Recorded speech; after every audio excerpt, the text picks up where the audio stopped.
জুলাই আগস্টে যে আন্দোলন, এটি ছিল সম্পূর্ণভাবে জনগণের আন্দোলন। আমরা কখনোই জনগণকে একা ফেলে মাঠ ছেড়ে চলে যাই। জুলাই আন্দোলন আমরা দেখেছি বিভিন্ন সময় মানুষকে বিভ্রান্ত করার জন্য বিভিন্ন জন বিভিন্ন কথা বলেছে। আমরা আমাদের অবস্থান থেকে পরিষ্কারভাবে সাফ বলে দিয়েছি, এই জুলাই আন্দোলনের সফলতার ক্রেডিট এই দেশের সর্বস্তরের জনগণের।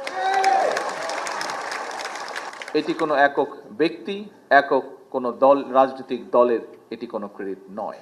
আমরা বিগত 17 বছর মাঠে ছিলাম।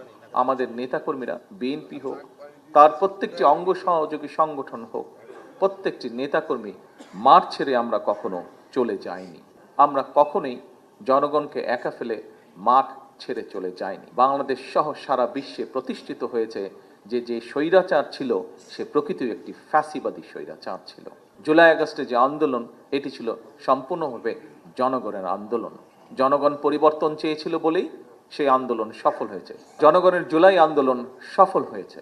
জনগণের কাঙ্ক্ষিত সেই গণতান্ত্রিক অধিকারও সফলতার পথ ধরে এতদূর পর্যন্ত আজ এসেছে।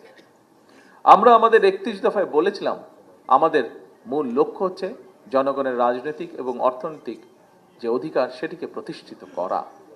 আজকে আমরা একই সাথে এটাও বলেছিলাম যে আমাদের 31 দফা হচ্ছে রাষ্ট্র পুনর্গঠনের 31 দফা।